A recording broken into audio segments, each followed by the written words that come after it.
انڈجی اول تو ہم یہ کوشش کریں گے کہ درختوں پر چڑھنے کی ضرورت نہ پیش آئے، اور خدا نہ خواستہ ضرورت پڑ ہی گئی تو میرے خیال میں کانٹے سدے راہ نہ ہوں گے۔ ذرا سوچو تو، کانٹے نکالنا کچھ زیادہ مشکل کام نہیں، مگر بھینسے کے سینگ انسانی جسم میں پیوست ہو جائیں تو انہیں نکالنا بہت کٹھن اور جان لیوا کام ہے۔ یہ سن کر انڈجی خاموش ہو گیا۔ دوسرے دن ہم شکار پر روانہ ہوئے اور خاصی مسافت طے کر کے اس جگہ پہنچے جہاں بھینسے کو آخری مرتبہ دیکھا گیا تھا۔ تیز بارش شروع ہوئے 6 ہفتے ہو چکے تھے اور وادی میں ہر جگہ لمبی لمبی گھاس اگی ہوئی تھی۔ اس کے باوجود کھوجیوں نے جلد ہی اندازہ لگا لیا کہ بھینسے کہاں ہوں گے۔ زمین گیلی ہونے کی وجہ سے کھروں کے نشانات نمایاں تھے، جن سے ظاہر ہوتا تھا کہ بھینسے تعداد میں 5 یہ نشان جھاڑیوں کے گھنے جھنڈ تک چلے گئے تھے۔ تقریباً 2 گھنٹے بعد ہمیں وہ تند خو بھینسا نظر آیا جس نے کلیوں پر حملہ کیا تھا۔ سرخی مائل بادامی رنگ کی وجہ سے ہمیں اسے پہچاننے میں دقت نہ ہوئی۔ وہ خاردار جھاڑیوں کے پاس اکیلا کھڑا تھا۔ میرے اور اس کے درمیان قد آدم سے اونچی گھاس تھی، جس کی وجہ سے صحیح نشانہ لینا مشکل نظر آتا تھا۔ ہم دبے پاؤں چلنے لگے، حتیٰ کہ بھینسا 120 گز کے فاصلے پر رہ گیا۔ میرا سانس پھول چکا تھا، لہٰذا نشانہ لینے سے قبل میں نے چند لمحے توقف کرنا مناسب خیال کیا۔ البتہ میری نگاہیں بھینسے پر مرکوز رہیں۔ اچانک بغیر کسی ظاہری سبب کے بھینسا مڑا اور گھاس میں غائب ہو گیا۔ ہم بڑی احتیاط اور خاموشی سے آگے بڑھے۔ تفتیش کرنے پر یہ معلوم ہوا کہ وہ ایک جگہ کیچڑ میں لیٹا ہوا ہے۔ اگرچہ فاصلہ زیادہ نہ تھا، لیکن اس کے جسم کا کوئی نازک حصہ گولی کی زد میں نہ آتا تھا۔ جھاڑیوں کا وہ جھنڈ جس میں ہم چھپے ہوئے تھے ایسی جگہ جا کر ختم ہوتا تھا جہاں سے بھینسا چند فٹ کے فاصلے پر تھا۔ میں نے دل میں سوچا، اگر کسی طرح بھینسے کے عقب میں پہنچ جاؤں تو اس کے سر کا نشانہ لینے میں کوئی مشکل نہ ہوگی۔ یہ بتانے کی ضرورت نہیں کہ سر میں لگی ہوئی گولی اکثر و بیشتر مہلک ثابت ہوتی ہے۔ اب میرے منصوبے کی کامیابی کا انحصار انتہائی احتیاط پر تھا۔ چنانچہ ہم جھنڈ کے کنارے کنارے بہت خاموشی سے پیٹ کے بل رینگتے ہوئے اس کی طرف بڑھے، لیکن عین اس وقت جب ہماری تدبیر کارگر ہونے کو تھی، میرے دائنے ہاتھ جھاڑیوں میں کچھ شور ہوا۔ ہم نے یہ نہ سوچا کہ جس جھنڈ کے کنارے ہم رینگتے ہوئے جا رہے ہیں، ممکن ہے اسی جھنڈ میں باقی 4 بھینسے چھپے ہوئے ہوں۔ چنانچہ ان سے صرف 5 گز کے فاصلے پر تھے کہ انہیں ہماری موجودگی کا علم ہو گیا۔ اب وہ سرپٹ بھاگے جا رہے تھے، ان کے ساتھ ہی ہونہار بھینسا بھی اٹھ بھاگا۔ میں نے دل ہی دل میں اپنے آپ کو برا بھلا کہا کہ کیوں نہ اسی وقت گولی چلا دی جب بھینسا میرے قریب سے اٹھ کر بھاگا تھا، لیکن اب محاسبے کا وقت نہ تھا۔ ضرورت اس امر کی تھی کہ ہم اپنے شکار کی تلاش میں تیزی سے آگے بڑھیں۔ 15 منٹ میں ہم نے پھر بھینسوں کو پا لیا۔ اس مرتبہ وہ ایک کھلے میدان میں تھے اور ان سے کوئی 200 گز ادھر کچھ جھاڑیاں تھیں جن کی آڑ ہم لے سکتے تھے، مگر ان جھاڑیوں سے آگے بڑھنا ممکن نہ تھا۔ بڑی بندوق کے خراب کارتوسوں کے باعث میں پہلے خاصی پریشانی اٹھا چکا تھا، لہٰذا .333 کی بندوق استعمال کرنے کی ٹھانی۔ اس کی میرے پاس چند ہی گولیاں تھیں۔ مجھے یقین تھا 200 گز کے فاصلے سے میں جہاں چاہوں گا بھینسے پر گولی چلا سکوں گا۔ مجھے بھینسے کا صرف دایاں کندھا نظر آ رہا تھا۔ میں نے فائر کیا، گولی نشانے پر لگی، لیکن فاصلے کی وجہ سے یہ گولی اس کے دل پھیپھڑوں تک مار نہ کر سکی۔ نتیجتاً وہ اپنے ساتھیوں سمیت بھاگ کھڑا ہوا۔ تقریباً 100 گز تک تو وہ ان کے ساتھ دوڑتا رہا، پھر یک لخت اس کی رفتار سست پڑ گئی اور وہ دائیں جانب جھاڑیوں کے جھنڈ کی طرف مڑ گیا۔ تھوڑی دیر بعد وہ نظروں سے اوجھل ہو گیا۔ ہم آگے بڑھے تو ہمیں اس جھنڈ کے پیچھے جس طرف بھینسا دوڑا تھا ایک اور جھنڈ دکھائی دیا جو پہلے جھنڈ سے بڑا اور گھنا تھا۔ یہ قیاس کرنا کہ بھینسا کون سے جھنڈ میں جا چھپا ہے ناممکن تھا، البتہ یہ طے تھا کہ وہ دونوں میں سے کسی ایک میں ہوگا، کیونکہ بڑے جھنڈ کے پیچھے کھلا میدان تھا جس میں ہمیں وہ دور تک نظر نہ آیا۔ اب مجھے یہ معلوم کرنا تھا کہ وہ کون سے جھنڈ میں چھپا ہوا ہے۔ مجھے شبہ تھا کہ وہ بڑے جھنڈ میں ہے، لیکن میرے ساتھی مصر تھے کہ بری طرح زخمی ہونے کے بعد وہ اتنی دور نہیں جا سکتا۔ قدرے بحث و تمہیز کے بعد یہ طے پایا کہ کچھ فاصلے پر رہ کر ہم بڑے جھنڈ کے گرد چکر کاٹیں، اور اگر دشمن کا کوئی سراغ نہ ملے تو واپسی پر دونوں جھنڈوں کے بیچ میں جو کھلی جگہ ہے اس کے عین وسط میں ہوتے ہوئے لوٹ آئیں، اور یہ خیال رکھیں کہ دونوں جھنڈوں سے ہمارا فاصلہ کوئی 100 گز کا رہے۔ یہی بہترین حفاظتی صورت تھی۔ ہم نے بڑے جھنڈ کے گرد چکر کاٹا، لیکن بھینسا کہیں نظر نہ آیا۔ میرے ساتھی مجھ سے پہلے ہی جھنڈوں کے بیچ والی کھلی جگہ پہنچ چکے تھے، اور اب ان کی نگاہیں چھوٹے جھنڈ میں بھینسے کو تلاش کر رہی تھیں۔ میں دیدہ و دانستہ سب سے پیچھے تھا تاکہ خطرے کی صورت میں اپنے ساتھیوں کی حفاظت کر سکوں۔ بھینسا ہمیں بڑے جھنڈ میں نظر نہ آیا، اور نہ ادھر جاتے ہوئے ہمیں اس کے کھروں کے نشان ملے، لیکن میری چھٹی حس کہہ رہی تھی، البتہ یہ بات مجھے پریشان کر رہی تھی کہ اس نے اب تک ہم پر حملہ کیوں نہیں کیا۔ اس کا بھی امکان تھا کہ وہ زخمی ہونے کے باعث حملہ کرنے سے معذور ہو گیا۔ میں یہی سوچ رہا تھا کہ ایک افریقی نے چھوٹے جھنڈ کی طرف اشارہ کیا۔ میں تیزی سے ادھر بڑھا تاکہ بھینسے کے حملے کا توڑ کر سکوں۔ ہماری تمام تر توجہ اسی مقام پر مرکوز تھی کہ اچانک عقب میں جھاڑیاں ٹوٹنے کی آواز آئی۔ جیسا کہ مجھے شبہ تھا، بھینسا بڑے جھنڈ ہی میں تھا، لیکن اس کمال عیاری سے کہ ہم میں سے کوئی بھی اسے نہ دیکھ سکا۔ بالآخر میں نے اس پر حملہ کیا۔ بالآخر اس نے ہم پر حملہ کیا، جس کا ہمیں کافی دیر سے انتظار تھا۔ میں نے فوراً بندوق کی نالی اونچی کی، قبل اس کے کہ نشانہ باندھوں۔ میں گر پڑا اور لڑکھنیاں کھانے لگا۔ میرے گرنے کی وجہ یہ تھی کہ جب عام بھگدڑ مچی تو ایک افریقی بھاگتے ہوئے مجھ سے ٹکرا گیا۔ جب میں دوبارہ کھڑا ہوا تو موقع ہاتھ سے نکل چکا تھا۔ میرے گرتی بھینسا میرے قریب سے ہو کر گزر گیا۔ اب اس کے سامنے 8 افریقی سر پر پاؤں رکھے بھاگ رہے تھے۔ مصیبت یہ تھی کہ بھینسا اور افریقی ایک ہی سیدھ میں تھے۔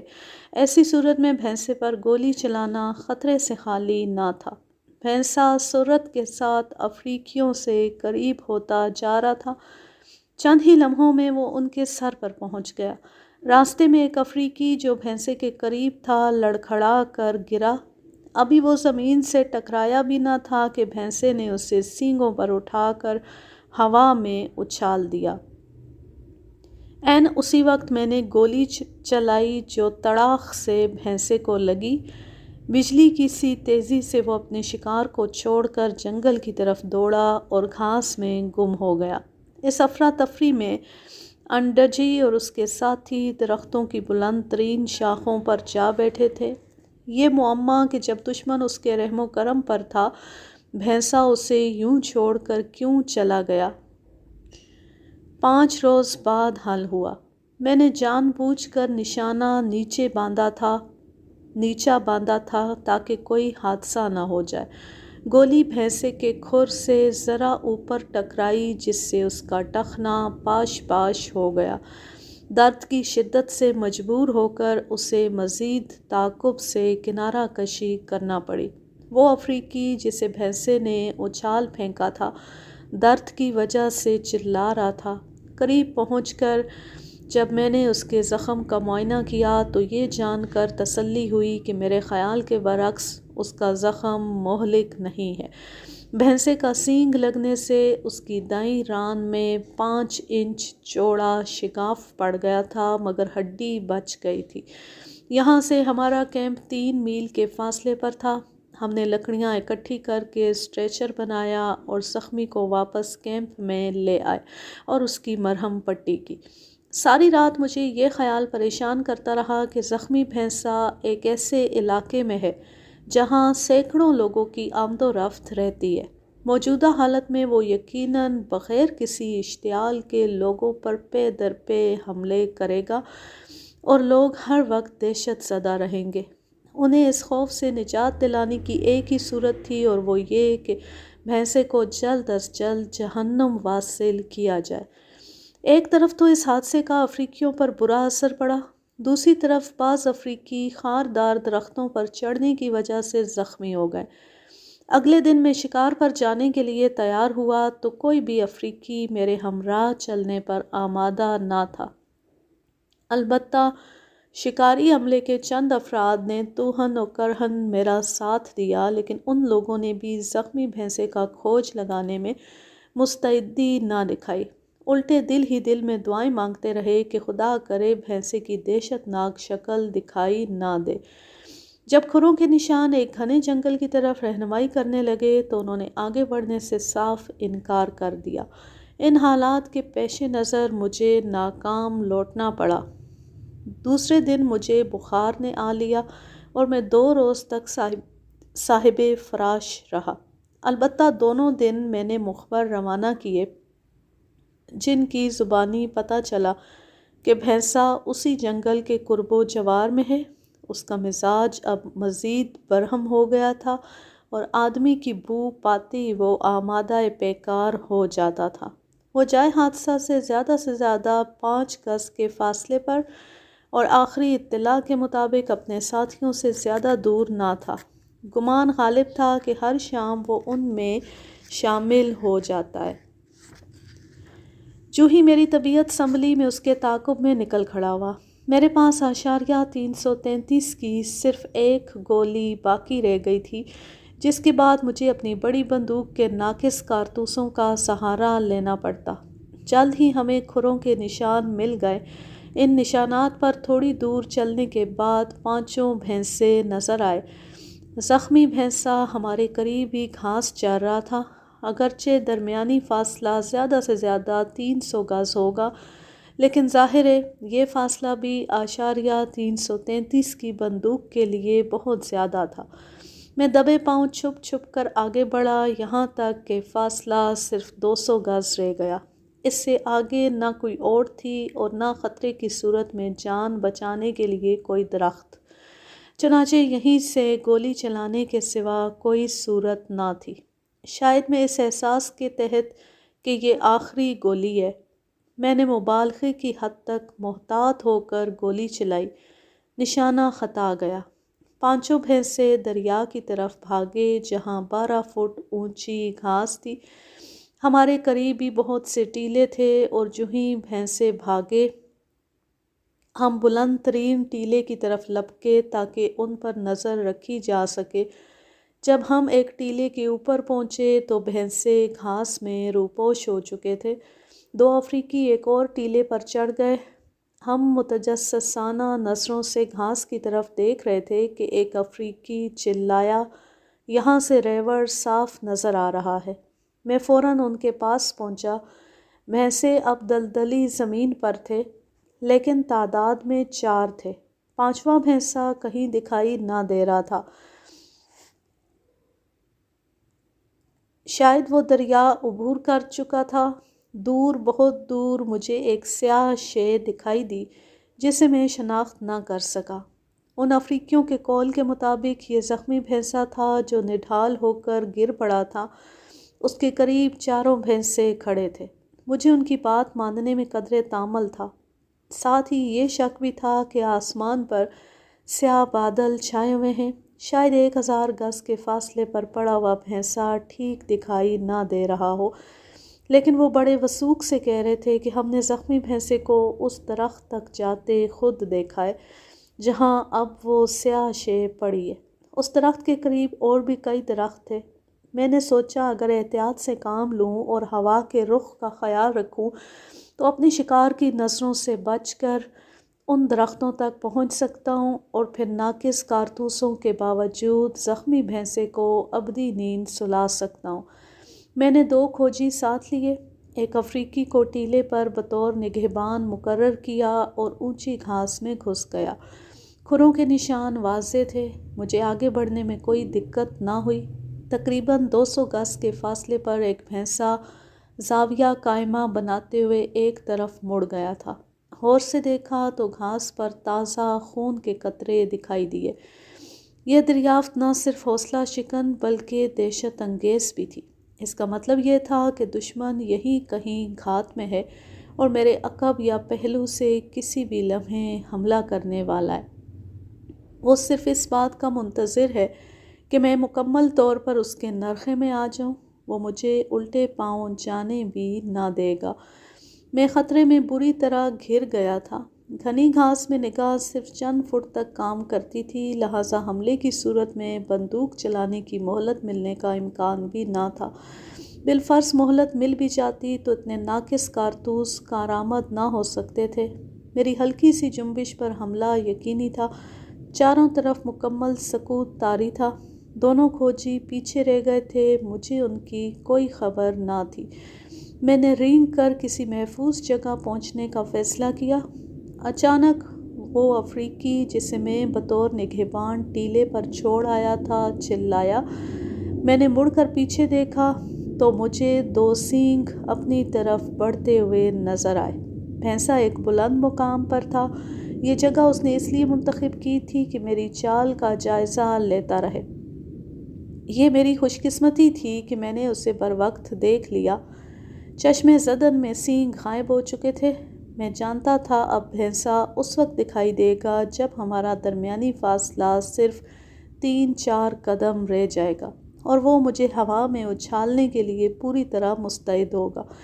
ایسے خطرناک موقع پر ذرا سی تاخیر کی بھی گنجائش نہ تھی۔ اچانک خیال آیا، جس طرح دوڑتے وقت بھینسا مجھے دکھائی دے رہا، میں بھی اسے نظر نہیں آ سکتا، چنانچہ میں اپنی جگہ سے دبے پاؤں ہٹ جاؤں تو وہ یقیناً تیزی سے سیدھ میں نکل جائے گا۔ اگرچہ وہ زخمی ہونے کی وجہ سے پہلے کی طرح تیز نہیں بھاگ سکتا تھا، تاہم میرے لیے اس سے زیادہ تیز دوڑ کر ٹیلے تک پہنچنا ممکن نہ تھا۔ وہ تو گھاس میں دوڑنے کا عادی تھا، میرے لیے گھاس میں دوڑنا آسان نہ تھا۔ اب صرف ایک ہی طریقہ تھا اور یہ کہ میں فوراً ایک طرف ہٹ جاؤں اور جس سمت سے بھینسا آ رہا ہے اس طرف چل کھڑا ہوں۔ اس طرح ہمارے درمیان کم سے کم وقت میں زیادہ سے زیادہ فاصلہ پڑ جائے گا۔ بھینسے کے مڑتے مڑتے میں ٹیلے کے قریب پہنچ جاؤں گا۔ خوش قسمتی سے ہوا میرے موافق تھی۔ فیصلہ کرتے ہی میں دائیں طرف بکٹٹ بھاگا۔ 15 گز دور جا کر میں بائیں طرف مڑا اور ادھر چل پڑا جہاں بھینسے کو آخری بار دیکھا تھا۔ میں نے حتی الامکان خاموشی اور پھرتی سے کام لیا، اتنی پھرتی سے کہ اس کارروائی کے بیان کرنے میں نسبتاً زیادہ وقت صرف ہوا ہے۔ اس دوران میں نے نہ تو بھینسے کو دیکھا اور نہ اس کے دوڑنے کی آواز سنی۔ مجھے یقین تھا کہ میں بھینسے کو فریب دینے میں کامیاب ہو گیا ہوں۔ بالآخر ایک ایسے مقام پر پہنچ گیا جس سے تقریباً 70 گز کے فاصلے پر میں نے بھینسے کے سینگ گھاس میں غائب ہوتے دیکھے تھے۔ اب خطرہ کم ہو گیا تھا۔ میں دم لینے اور بھینسے کا اتا پتہ معلوم کرنے کے لیے رکا۔ افریقی نگہبان مسلسل چلا چلا کر کچھ کہہ رہا تھا، لیکن اس کی بات میری سمجھ میں نہ آ رہی تھی۔ بھینسا پراسرار طور پر کہیں غائب ہو چکا تھا۔ چند منٹ تک میں امید و بیم کی حالت میں کھڑا رہا۔ اب افریقی نگہبان چلانے کے ساتھ ساتھ دور بائیں سمت اشارہ کر رہا تھا۔ میں نے اس طرف نگاہ دوڑائی تو مجھے سینگ نظر آئے۔ جس مقام پر میں پہلے کھڑا تھا، بھینسا اس سے کوئی 200 گز دور سر اوپر اٹھائے گھوم رہا تھا۔ اب تک اسے میرا کچھ پتہ نہ تھا۔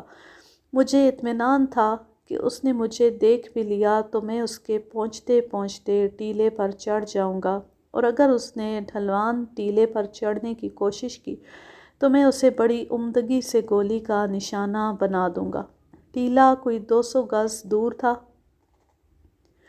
میں پوری رفتار سے ٹیلے کی طرف دوڑا اور اپنی ساری قوت صرف کر دی، لیکن یوں محسوس ہوتا تھا میں ٹیلے تک کبھی پہنچ ہی نہ سکوں گا۔ ایک ایک قدم من بھر کا ہو رہا تھا۔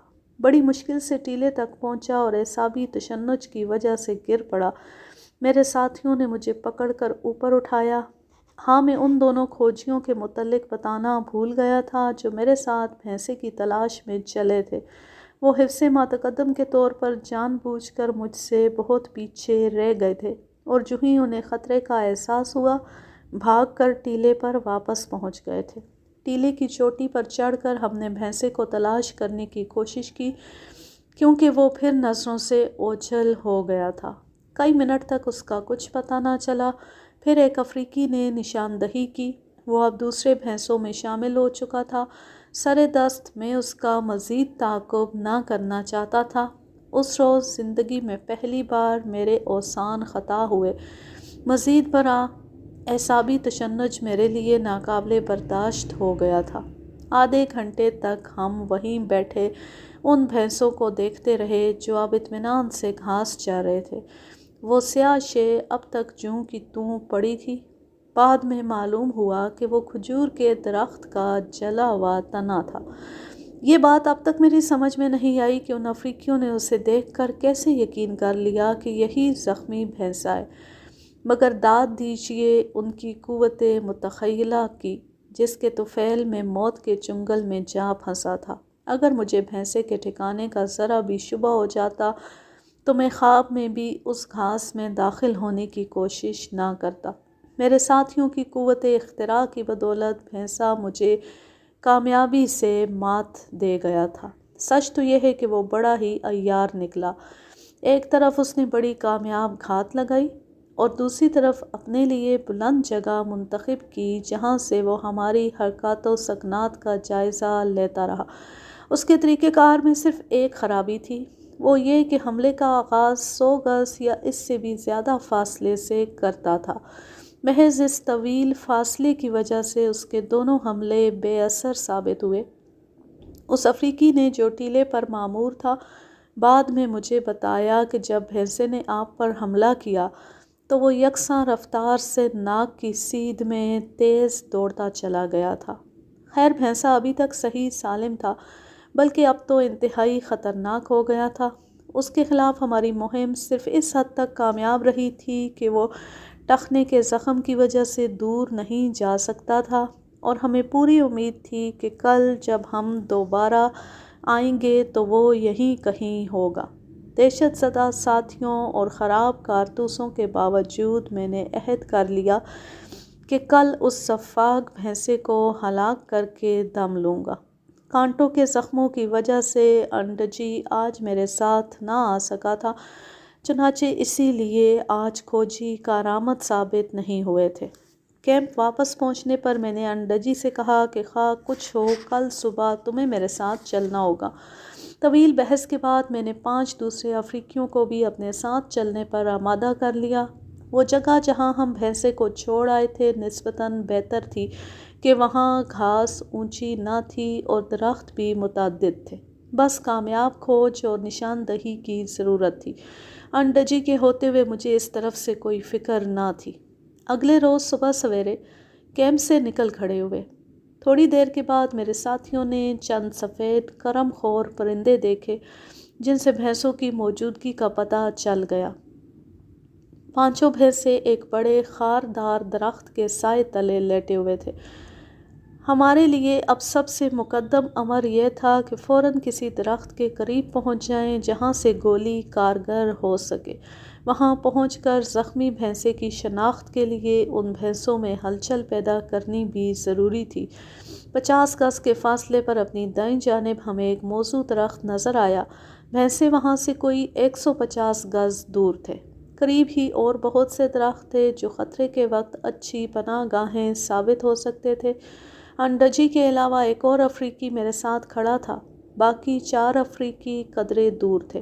جو ہی ہم اس درخت کے قریب پہنچے انڈجی زور سے چلایا۔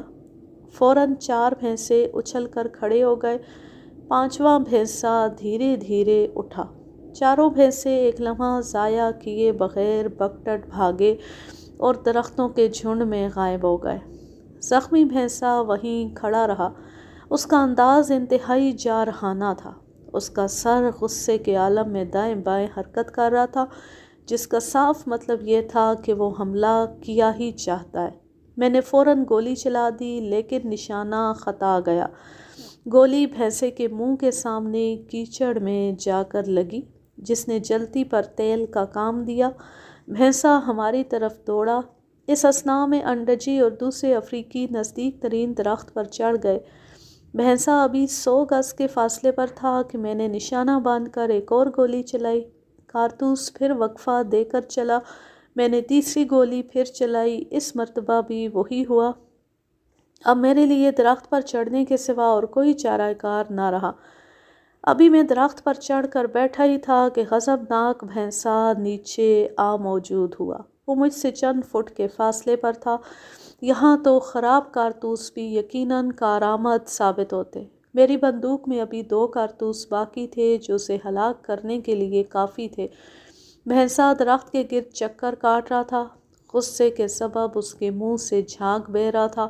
وہ کبھی کبھی درخت کو ٹکر بھی مارتا۔ ایک بار جو ہی وہ میرے سامنے آیا، میں نے نشانہ باندھ کر لبی دبا دی۔ بندوق کی نالی کا سرا اس سے صرف 2 فٹ دور تھا۔ اس بار کوئی دھماکہ ہوا نہ پٹاخہ تک چلا۔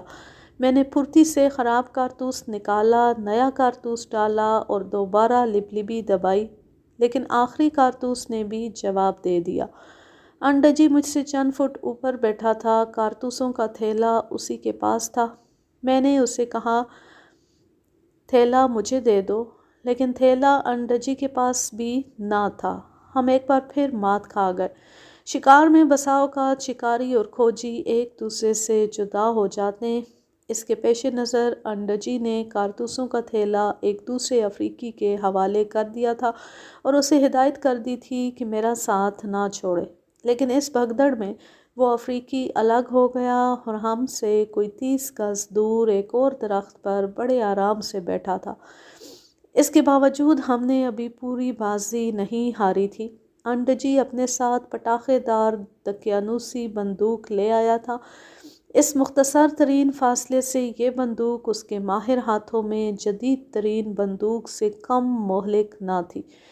پیارا انڈجی مصیبت کے وقت ہمیشہ کام آیا۔ ایک بار پھر وہ میری مدد کے لیے تیار ہو گیا۔ میرے زخمی کیے ہوئے شکار کو ہلاک کر کے آج اسے میری رسوائی کی تکمیل کرنی تھی۔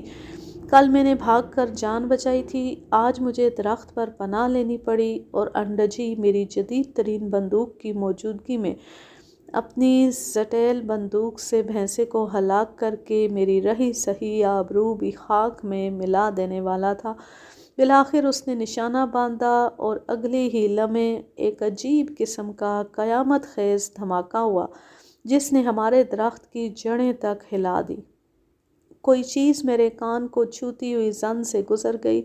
میں درخت سے گرتے گرتے بچا۔ ادھر انڈجی اپنی جگہ سے لڑک گیا، لیکن خوش قسمتی سے درخت کی ایک ٹہنی اس کے ہاتھ آ گئی، ورنہ وہ سر کے بل سیدھا بھینسے کے سینگوں پر جا گرتا۔ اس کا چہرہ بری طرح جھلس گیا تھا اور دائیں ہاتھ سے خون تیزی سے بہہ رہا تھا۔ انڈجی کی پرانی بندوق، یا یوں کہیے اس کا رہا سہا حصہ، درخت کی ایک شاخ میں اٹک گیا تھا۔ بندوق کی نالی پھٹ گئی تھی، جس کا 6 انچ لوہے کا ٹکڑا میرے کان کو چھوتا ہوا نکل گیا تھا۔ بعد میں پتہ چلا کہ نالی کیوں کر پھٹی۔ انڈجی نے اس میں مقدار سے زیادہ بارود بھر دیا تھا۔ بیچارے کو اسلحے کا زیادہ علم نہ تھا۔ اس نے خطرے کے تناسب سے بندوق میں 3 گنا زیادہ بارود بھر دیا۔ یہ قدرت کا ایک معجزہ تھا جس نے ہمیں موت سے بچا لیا۔ اس ہنگامے کے باعث بھینسا اور بھی غضبناک ہو گیا۔ اب اس کے سوا اور کوئی تدبیر نہ تھی کہ ہم اس وقت تک درختوں پر بیٹھے رہیں جب تک بھینسا بھوک یا پیاس سے مجبور ہو کر دور نہ چلا جائے۔ متواتر 3 گھنٹے تک وہ درخت کے آس پاس منڈلاتا رہا۔ جو ہی ہم میں سے کوئی اپنی جگہ سے ہلنے کی کوشش کرتا، وہ پوری تیزی سے لوٹ آتا۔ ایک بار وہ خاصی دور نکل گیا اور جس افریقی کے پاس اسلحے کا تھیلا تھا اسے ہمارے درخت تک پہنچنے کی مہلت مل گئی۔ وہ بھاگ کر آیا اور درخت پر چڑھ گیا۔ اس کے پیچھے پیچھے بھینسا بھی دوڑتا ہوا آ پہنچا۔ وہ مجھے اپنی خونخوار آنکھوں سے گھور رہا تھا۔ ایک بار وہ میرے قریب پہنچ گیا۔ اتنا قریب کہ میں اپنے بندوق کی نالی سے اسے چھو سکتا تھا۔ وہ غصے کے عالم میں اپنا سر ہلا رہا تھا۔ میں نے شست باندھی اور دونوں آنکھوں کے بیچ میں گولی مار دی۔ ایک زبردست دھماکہ ہوا، بھینسا تیورا کر گرا اور دم توڑ گیا۔ ہم درخت سے نیچے اترے۔ میں نے بھینسے کا جائزہ لیا۔ میرا شبہ درست نکلا۔ اسے ایک عرصہ پہلے کسی افریقن نے زخمی کر دیا تھا۔ یہ پرانا زخم جو اس کے پہلو میں تھا ابھی تک رس رہا تھا، چنانچہ اس میں سے سیسی کی دیسی گولی برآمد ہوئی۔ میں نے اپنی زندگی میں سینکڑوں بھینسوں کا شکار کیا ہے، لیکن مجھے اس طرح کا ہیجان خیز اور زبردست مارکا کبھی پیش نہیں آیا۔ اس کہانی کے مترجم مقبول جہانگیر۔ اس کا ماخذ اردو ڈائجسٹ، اپریل سن 1969۔ اب میں لیتی ہوں آپ سے اجازت۔ جہاں رہیں خوش رہیں، شاد و آباد رہیں، ہنستے مسکراتے رہیں۔ اللہ حافظ، اللہ نگہبان۔